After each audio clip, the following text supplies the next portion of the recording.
faith.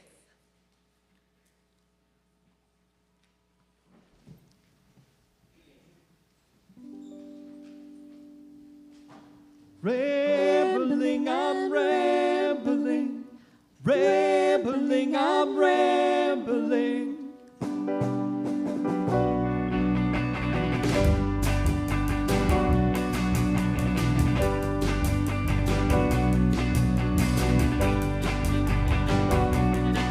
It's the woods, what do you see? In all the spooky shadows, in the forest of green. Is there a winding path, angry-ass woman who will lead you? Sad-eyed lumberjack savior who will greet you? It's a different story for you and for me. Go to the woods, Go to the woods and see.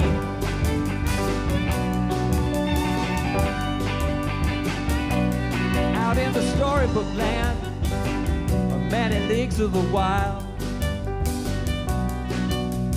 wise and uncontainable as a windy-haired child. There are the youth truth movements and the springing from the ground, freak flag wavers and you cannot chop them down. Hey, it's the home of the free. Get the thread of the free. Go to the woods. Go to the woods and see.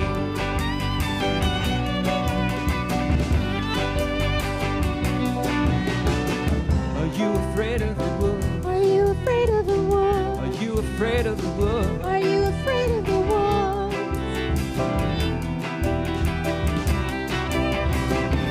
And if I was your memory, what would you do? 'Cause you know if you go back in time, there's something waiting for you. You got your forest path, reading math, dabble of the shade.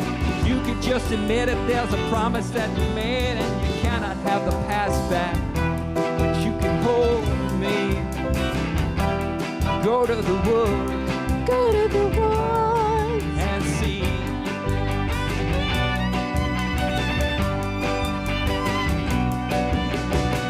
I am afraid of the woods. I am afraid of the woods. I am afraid of the woods. I am afraid of the woods. But what I fear most, more than man, the beast or the ghost, are that the woods are disappearing. So when I go back, when I finally dare, you know the woods will be gone, you know they just won't be there. Rambling, I'm rambling, rambling, I'm rambling, rambling, I'm rambling.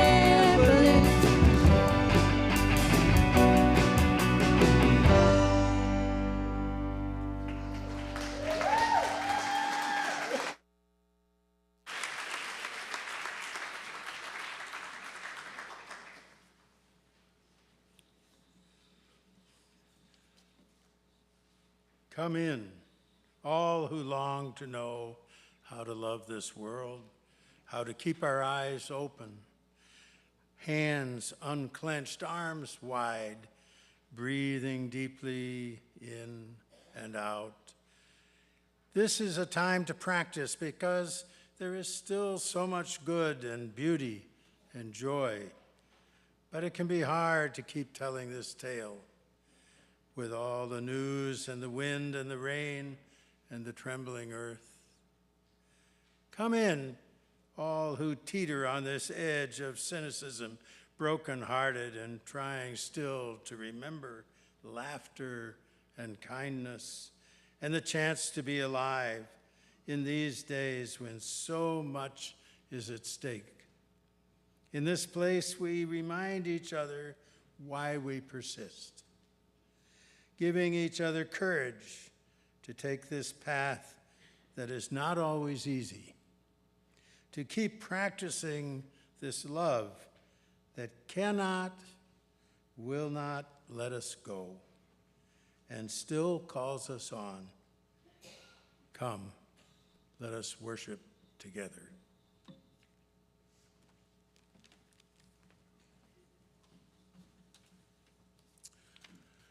Good morning, everyone. Good to see you all. Our opening hymn is number 347, Gather the Spirit. Unfortunately, our projector has decided not to cooperate with the rest of the electronics in this building. So you'll find your hymnals, remember those? They should be around you somewhere on a seat before you. And I would ask that you rise in body or spirit as we sing boldly together, Gather the Spirit.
So this is going to be a little bit of adventure without the slides.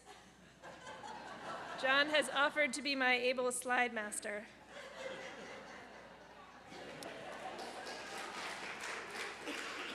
And if you want to see better and you can't see, you can come up. The first 2 rows are almost completely empty because of cultural internalized opposition to sitting in the front. Anyway, so our story is John Muir wrestles a waterfall. That sounds exciting, right? Okay, now you have to turn them because they're not vertical. Yeah, there we go.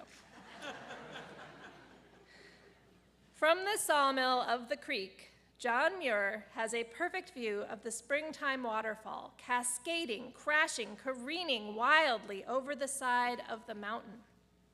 Next slide, please. I should point at you with the clicker. During the day, the sun paints rainbows on the mist that dances around the water's edges. At night, when the stars shine and the bright moon dangles above the valley, moonbows burst from the glowing arc of water as it crashes into the evening shadows. For John, the sight and sound of the waterfall is one of the joys of living in Yosemite Valley. Next.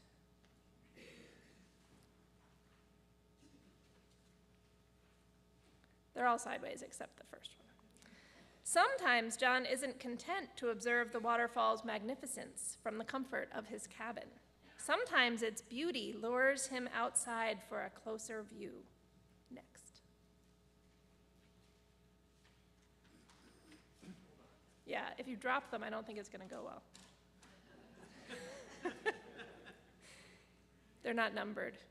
He climbs up over loose and slippery gravel beds, up through dark woods, up beside the thundering vertical river until he reaches Fern Ledge. He is so close to the waterfall that the mist brushes his face, the noise pounds in his chest, and the night feels alive with the energy of twisting, misting, roaring water. For a moment, John is perfectly happy, but then he wants to be closer still. Next.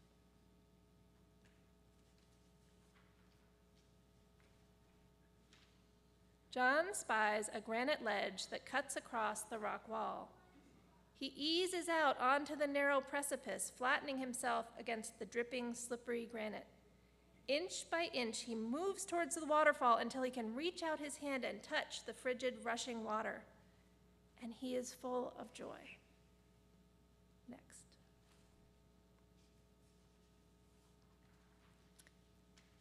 Suddenly, a strong breeze lifts the heavy curtain of water away from the hard granite wall. Quickly, John scoots behind the tumbling, rumbling, twisting, misting, foaming, thundering waterfall. Next.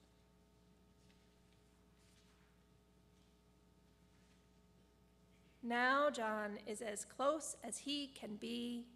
He peeks out at the moon through the moving veil of water. The music of the fall surrounds him. This is glorious. John's heart soars, pounding out his excitement with the rhythm of the falling water. Next. Then the wind stops. Swish! The heavy curtain of water drops back into place. Smash! John is pinned against the jagged granite wall. Bang! Water pounds onto John's head and shoulders, threatening to sweep him off the narrow ledge and into the thundering column of water. Next. Now the space behind the waterfall isn't so glorious. It is dark and cold and dangerous. Now the thundering in John's chest comes from fear. He tries to protect his body from the pounding torrents of water, and he waits and shivers. Is it upside down? I'm glad John Muir wasn't upside down, because that sounds like it would be even harder. And shakes and waits some more. Next. Luckily, the fickle wind shifts and lifts the curtain of water just a bit. The pounding lessens just a bit. John can move just a bit, and he does. He slowly and carefully makes his way out from behind the beautiful, dangerous, magical, scary waterfall. Inch by inch, John creeps back toward the safety of the trail. Next. Shivering with cold and relief, John returns to the comfort and warmth of the hang nest. He climbs into bed and is soon lulled to sleep by the thundering noise of the water as it crashes into the river below. Thank you. Children and youth may go to their classes. If you don't know where you're going, meet me in the atrium.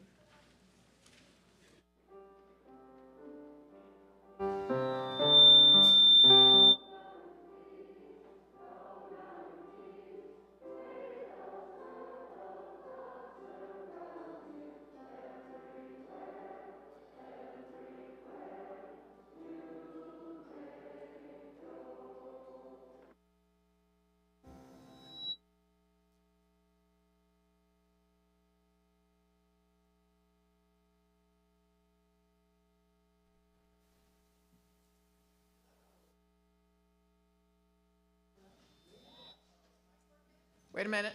Oh, okay.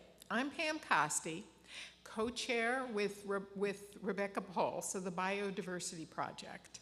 Nature's Best Hope is You, now through May. Our project, now in its second month, is simple. Learn more about biodiversity in our own backyards and why it so urgently matters.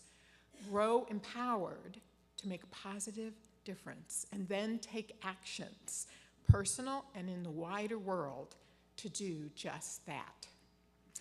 This month, we support Homegrown National Park, a national group co-founded by a local champion, Douglas Tallamay, the Douglas Tallamay of the book we're all reading.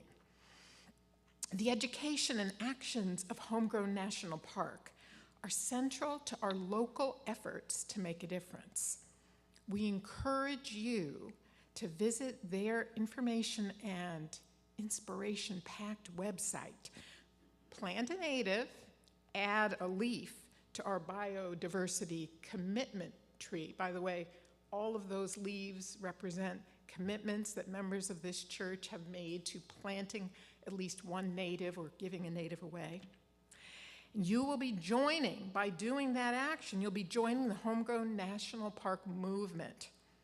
Come to our atrium table to get involved in our big Earth Day celebration in April and community tree plantings and cleanups in May. We can make a difference, but we have to act together. Tim Snyder, Executive Director of Homegrown National Park, couldn't fly in from his Midwest home. So he created a video just for us. But guess what? We're not going to see it this week. So hold on and come back, I think, next week when we'll be able to hear what Tim is going to say for us. Thank you.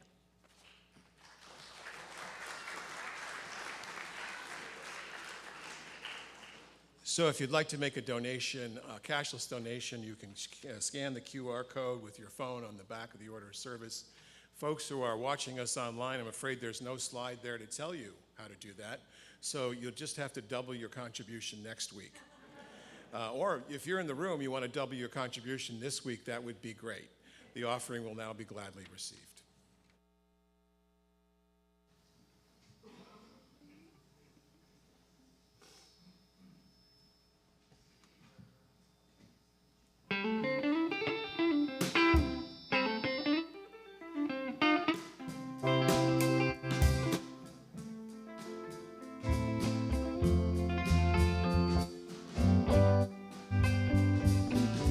I'd like to be under the sea in an octopus's garden in the shade.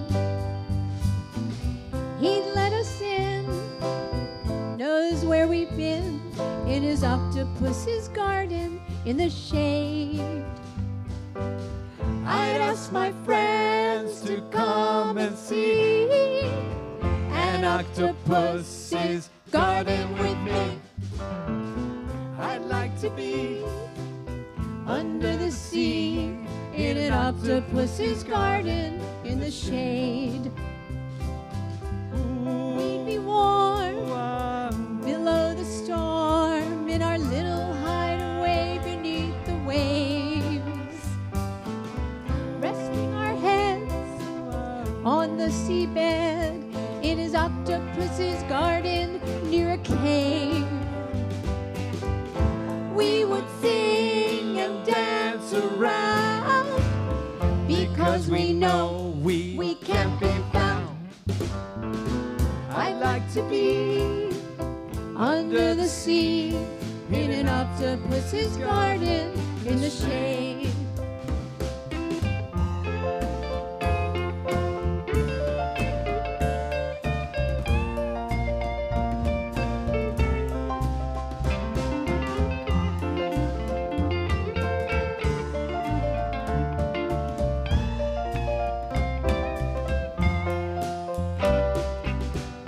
We would shout and swim about the coral that lies beneath the waves. Oh, what joy for every girl and boy, knowing they're happy and they're safe. We would be so happy, you and me, no one there to tell us what to do. I'd like to be under the sea in an octopus's garden with you. In an octopus's garden with you. In an octopus's garden with you.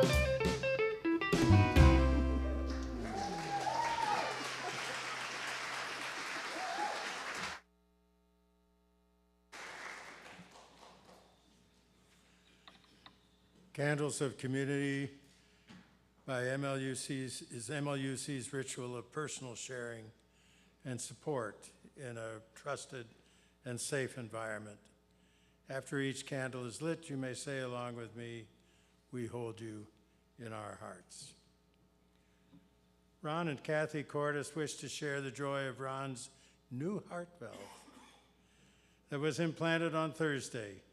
He is home and doing well. They especially want to acknowledge and thank the staff and doctors of Lankenau Heart Institute at Mainline Health and all the friends and family who are supporting them as Ron recovers fully. For Ron and Kathy and their family and that little valve that's going tick, tick, tick, we hold you in our hearts. I would like to light a candle today for the thousands of government workers who have attempted to serve all of us well and who have been summarily dismissed from their jobs and positions, for all those who are imprisoned and deported without due process, for all the many more who now live in fear for so many reasons. For all of these, we hold you in our hearts. And finally, for all those joys and concerns that are held close, some too deep for words, we light one more candle. Know that we hold you in our hearts.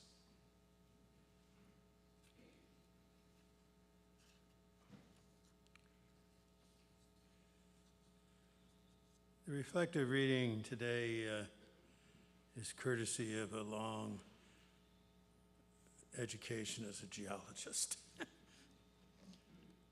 When you travel to the Rocky Mountains or to Yosemite, you see beautiful vistas, tall mountains, waterfalls, sharp peaks, broad, open valleys. You see the wilderness, the trees, the grass, and all the wonderful animals that live there. But I'm a geologist. I see all the beautiful wilderness of the land, the wildness, but I also see the past. I see the history. I see the glaciers. They're not there anymore, but I can feel their presence. I can see them carving those broad valleys, sharpening the wonderful peaks. I can feel the patience of the glaciers that carved and shaped the land over thousands of years. They knew their strength. They were not in a hurry. They took their time to create so many of the details of the wilderness we all love. If you stay in the mountains long enough, if you embrace them closely enough, you will understand what their time is, and you will begin to understand the memory of the land. You will feel the land's breath and heartbeat. When that happens, I guarantee you will feel small, but you will also be in love.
belong among the wildflowers. You belong in a boat out at sea. Sail away and kill off the hours. You belong somewhere you feel free.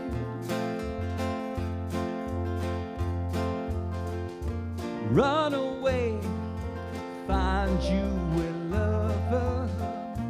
Go away somewhere all bright and new. I have seen no other who compares to you. Yes, you belong among the wildflowers. You belong in a boat out at sea. You belong with your love on your arm. You belong somewhere you feel free.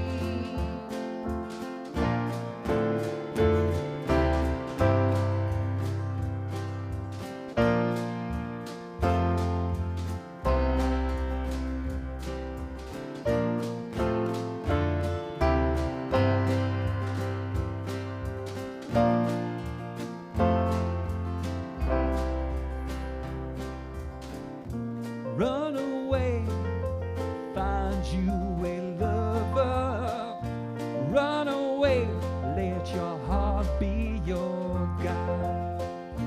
You belong the best of cover. You belong in that home by and by.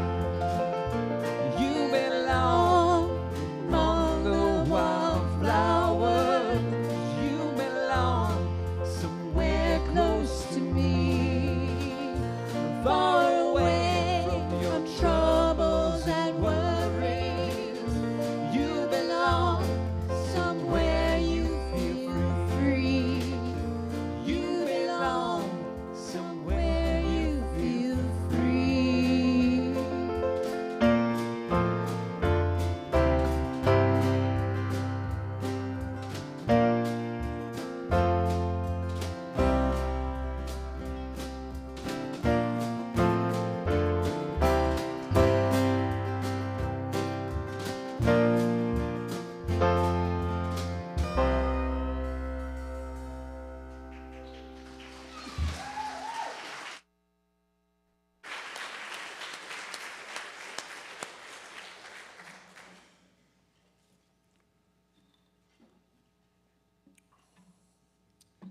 Let's have it again for the band, shall we?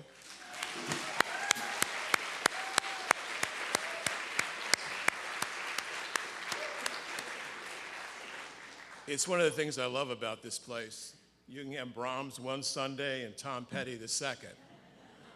Or who knows what's going to happen next. Because it's the diversity that we embrace. It's all of us, all of you being here. I want to thank our ushers who don't often get a thank you. Thank you, ushers, for hard work. And for all the greeters that are at the door, I just love walking into that maelstrom of love and energy and welcome that I get every Sunday. And I really want to thank them for their hard work, and for all the volunteers, for the guys in the tech deck. Thank you. I know it's not easy.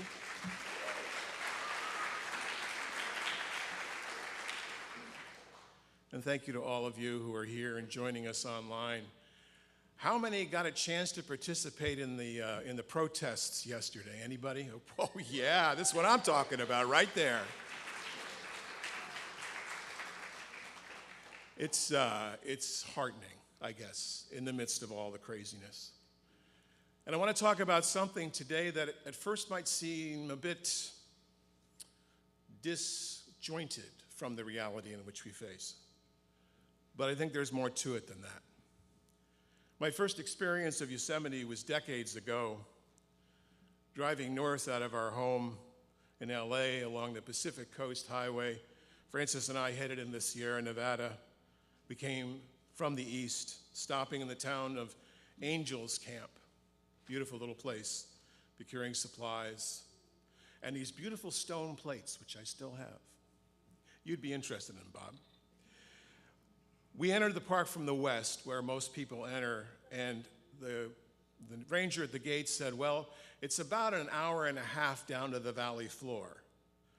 I thought, what kind of valley is this? In California, they like to do a lot of the back and forth serpentines, and we finally got there. And I had a beautiful picture for this piece here to show you the sublime grandeur of Yosemite with the valley and the falls. It really is quite something. Francis and I stopped for lunch at the Grand Hotel, and then we ventured towards the river. There's a stream, as in the story, that runs through the valley. It was hot, and we decided a swim was in order, so we scrambled down the bank. Now, it's a glacier stream, so it's cold. And there was a sandbar in the middle of the stream, and I decided that, being the bear that I am, I'm going to go lie on that sandbar with my face looking up to the sky. And as I sat there and the water was moving all over my body except for my face, suddenly I felt as if I was flying over the valley. A religious experience that I'll never forget. And then I remembered something that Henry David Thoreau, one of our greats, said when he said, "In wildness we are saved." Not wilderness, in wildness are we saved. So when Barbara Welsh asked me to preach on John Muir because she won that in the auction, so be sure, this is an early announcement, be sure to come to the auction in November, because you too can tell me what to say. She wanted me to talk about John Muir. I was honored. Dusty Welsh, Barbara's husband, was devoted to the life and lessons of John Muir. Dusty was a celebrated scientist at the University of Pennsylvania by vocation, and he made many pilgrimages with Barbara and their family to Yosemite, to other places of pilgrimage in John Muir's life, to the Wisconsin of his youth, even to Dunbar, Scotland, where he was born. Dusty found in Muir, I believe, a science married to the amazement of divine nature. Among Dusty's notes, which he used to speak about Muir often, was this quote. Muir wrote, "There's a love of wild nature in everybody, an ancient mother love, ever showing itself whether recognized or not, however covered in cares and duties. The love of nature so essential to our faith as Unitarian Universalists. It spoke to Dusty, Barbara, their family. It was the very reason for having science at all. Science which will prevail even with all the onslaught that's coming upon it.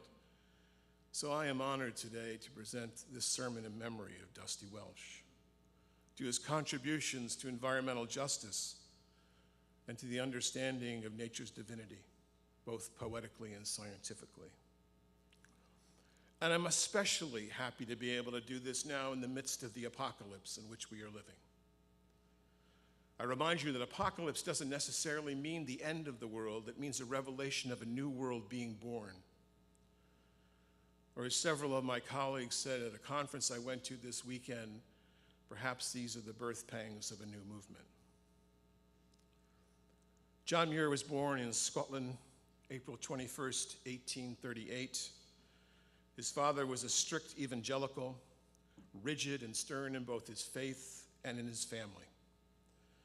The Muir family, there were 8 of them in all, immigrated to Wisconsin when John was 7 and settled on a frontier just north of Madison. His childhood was harsh by any standard. John and his brothers worked the land, and then the land was just trees, of course. Felling the trees, building the cabin, building the barn, planting the crops, tearing out the stumps.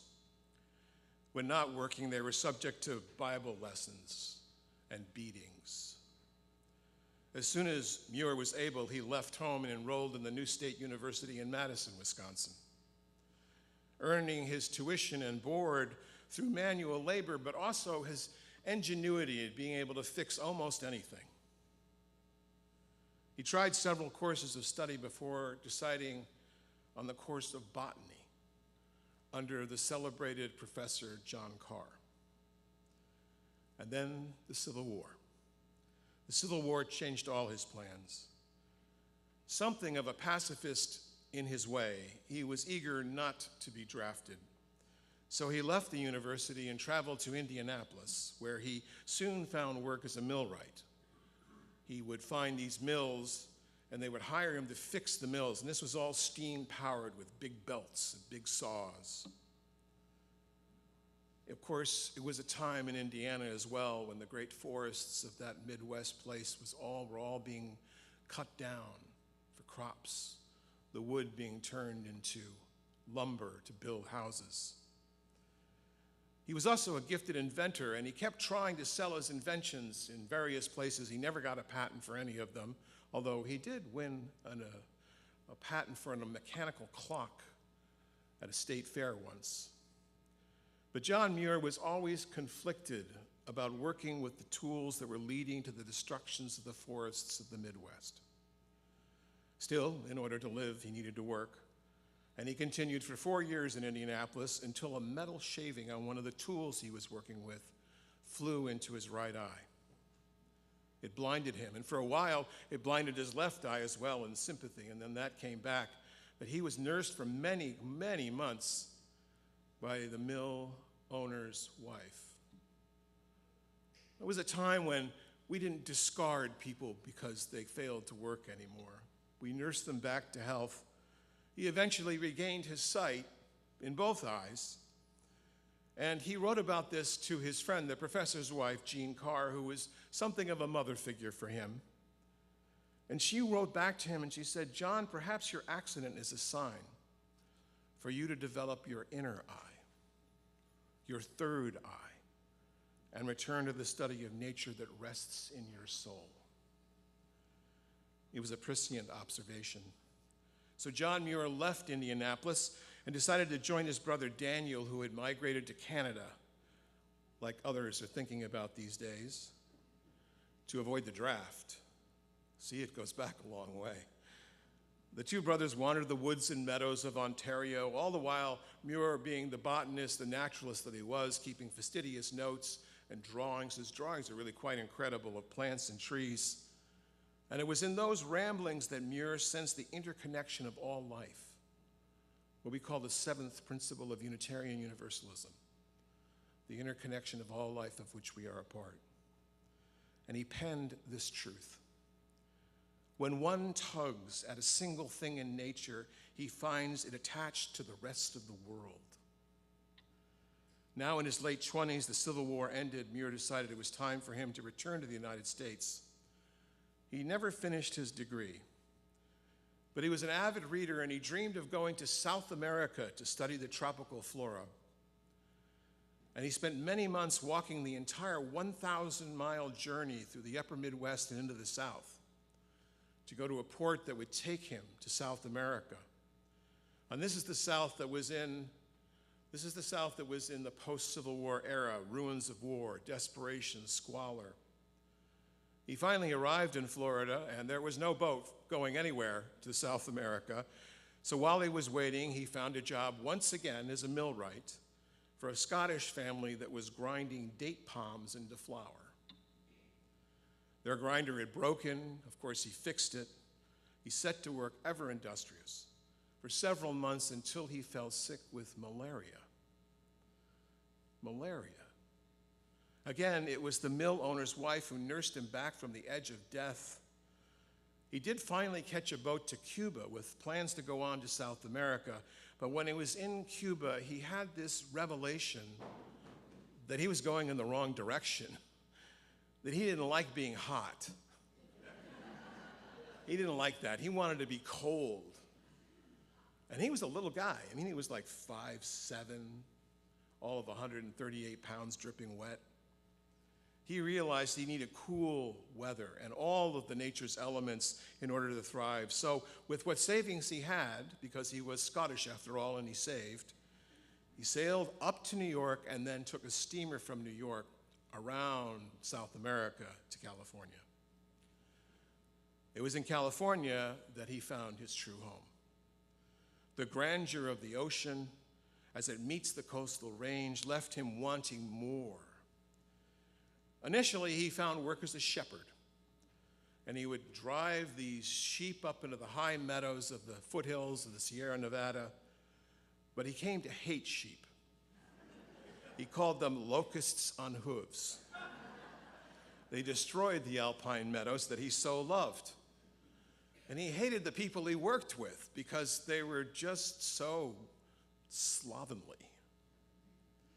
He'd heard about Yosemite from other people. He didn't discover it. It had been known for a while. It, of course, had been stolen like so much from the native peoples who were there. And he went there and he realized that he was standing in the midst of his cathedral, his spiritual home, as in the story where he built a cabin that overlooked the falls. He found work once again as a millwright. At that point, there were a lot of downed trees in the valley, and he was hauling the trees into the mill to get them cut and turned into houses. But he also could see where this was going. And this was a time of the Industrial Revolution, where they were felling great, beautiful sequoias and redwoods for lumber. He had begun to write articles, short articles about the power of nature for magazines such as Scribner's, The Atlantic, the Oberlin Monthly, eventually Harper's. And this earned him enough money to finally leave mill work and devote all his time to his true vocation, which was to be a naturalist, to study and catalog and learn about the land of the West. And it was about this time that he met Ralph Waldo Emerson, who was on a trip west with his entourage of admirers. And only when Muir was able to go camping with Emerson did he discuss Muir's true philosophy, which he called the joy of the wild. Now, Emerson's transcendentalism. Transcendentalism means that understanding of the divine that is beyond books and beyond institutions, that's all around us, resonated with Muir. And he also had heard and read some of the writings of Emerson's younger colleague, Henry David Thoreau, who was half a generation older than Muir. And while Thoreau and Muir never met, Thoreau died quite young, actually. They exchanged letters and ideas. He absorbed Thoreau's natural theology, and he built upon it and made it deeper and more meaningful to him. At this point, John Muir had rejected the stern Calvinism of his father, which his father, by the way, never really forgave him for. It was a sad story, but he was unable, though, to completely jettison God from his natural theology. He wasn't quite that far yet. But Muir was studying Darwin, and he later met Darwin's American provocateur collaborator, Asa Gray. And they convinced Muir that God may have had a hand in providing the elements, the ingredients for nature's joy, but it was nature herself that was divine, that created the perfect balance between life and death. John Muir saw in nature evidence of life's mystery, the mysterious divine, the divinity that even humanity itself participated in, if only they could see it. He had a true mysticism. He said it was the secret of the mysterious enjoyment that was both strange calm and divine frenzy. His was what is known in theological circles as a panentheism, not pantheism, but panentheism. That is, God is in all things. The divinity that was all around him was evidenced in the nature that he saw, both its sublimity and its fury. Thus, the story about stepping behind the waterfall. He was always doing crazy stuff like that. It almost cost him in life many times. He seemed to be almost fearless. There was a time he hiked up Mount Shasta, and he was caught in a sudden blizzard, only on the top of the mountain. Everywhere else down in the valley and below, it was a calm, sunny day. But up there was this mini blizzard that he huddled against a rock with his light coat on and somehow survived. And still, he worshiped nature's joy. Our spiritual theme this month is joy. Now, given the utter insanity of the world right now, and the very real suffering of government workers, of the contractors who are suffering government workers, of the people across the world who've lost USAID, People are dying.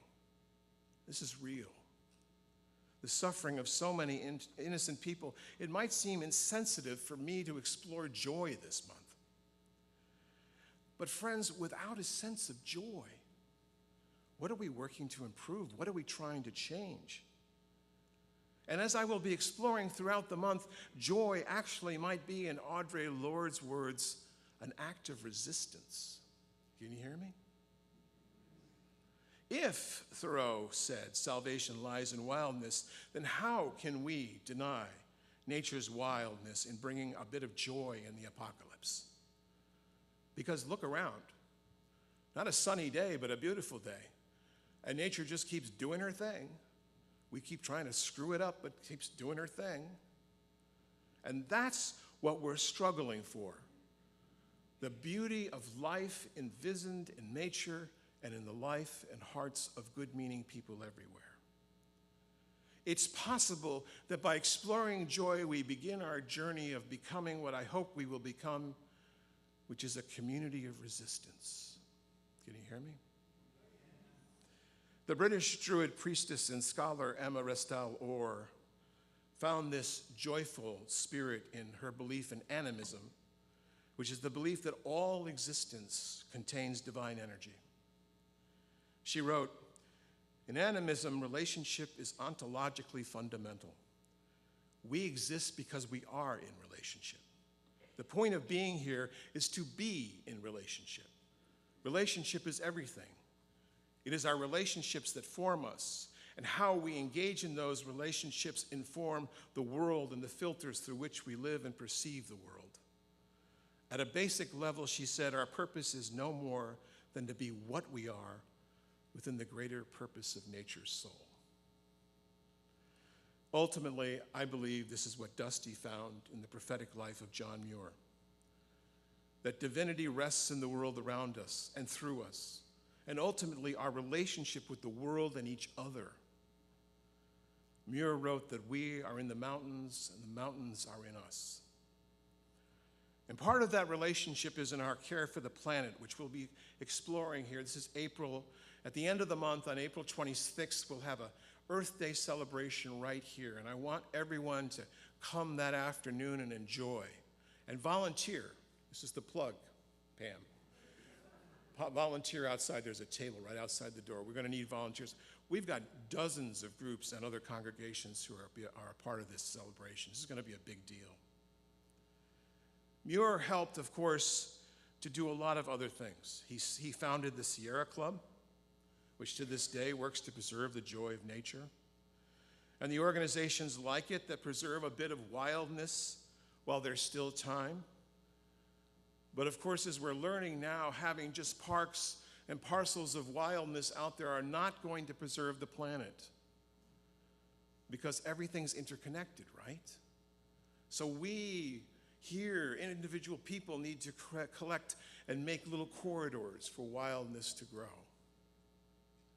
Using the book, Nature's Best Hope, we will be using this to do the work of celebrating the wildness and enhancing it. I applaud this effort, and I applaud it for various reasons, but most of all, I applaud it because it upholds the divinity of nature in us and around us.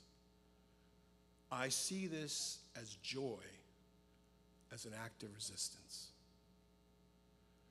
And I know many of you, because you talk to me throughout the week, are like, I don't know what to do.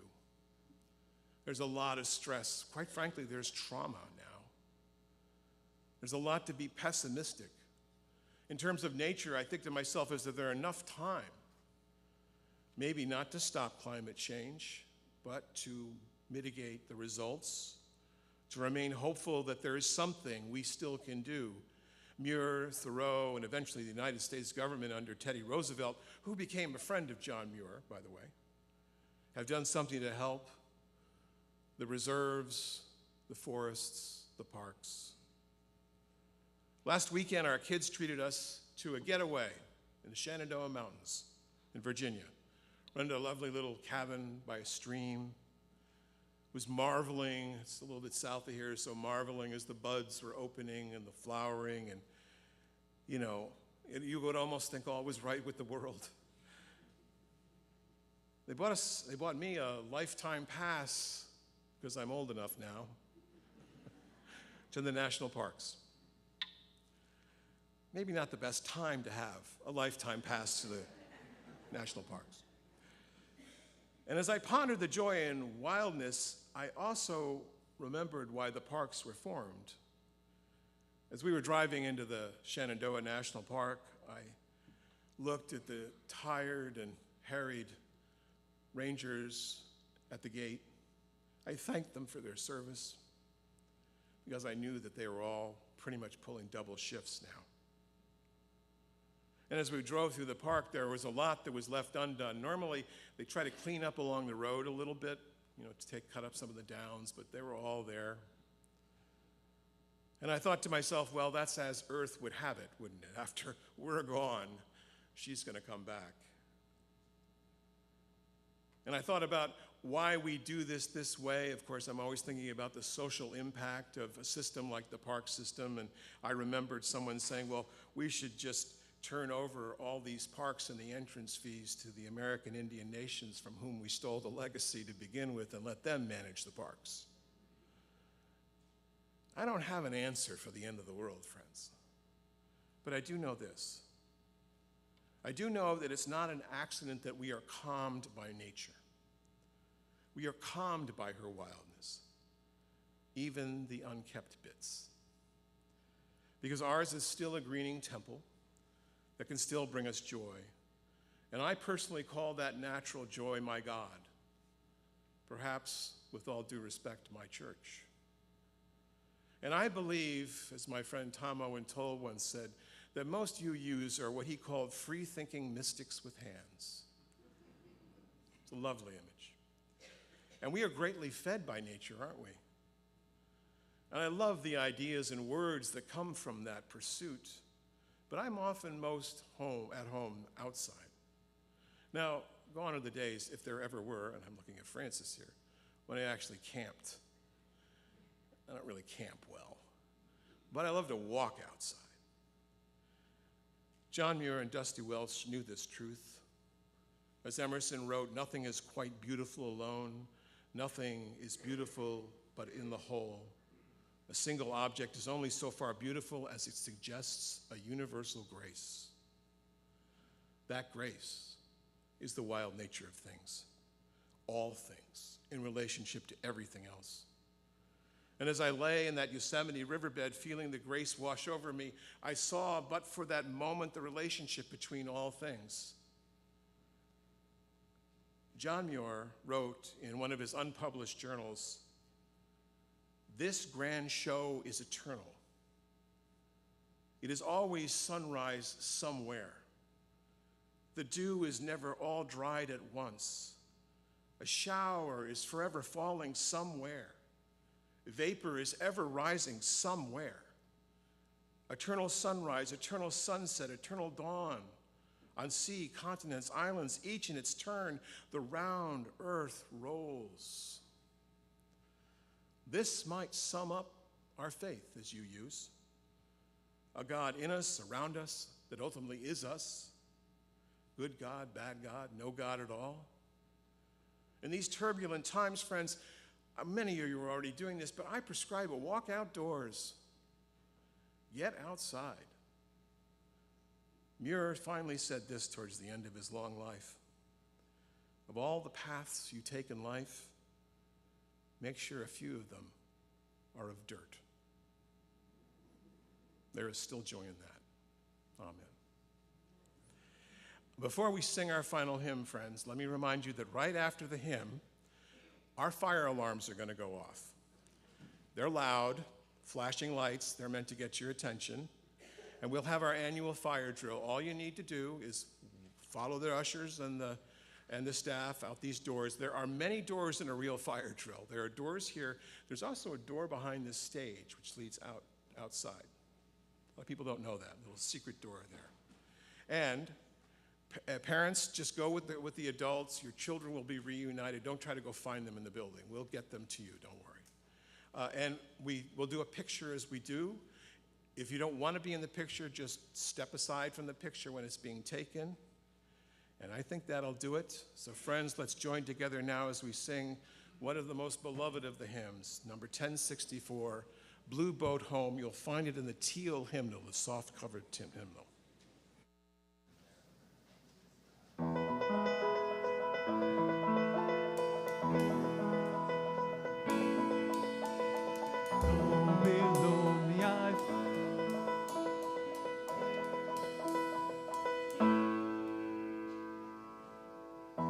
Below me I feel no motion, standing on these mountain plains, far away from the rolling ocean. Still my dry heart can say, I've been sailing all my life now. Never harbor nor port have I known. The wide universe is the ocean I travel, and the earth is my blue home.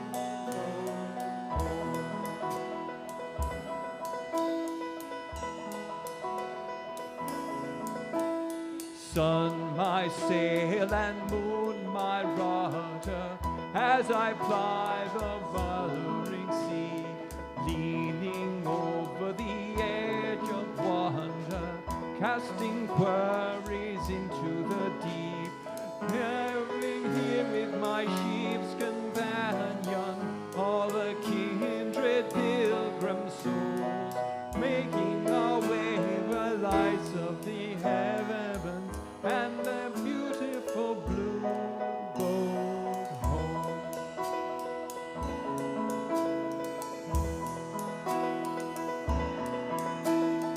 I give thanks to the waves upholding me, hail the great winds urging me on, breathe the infinite sea before me, cast the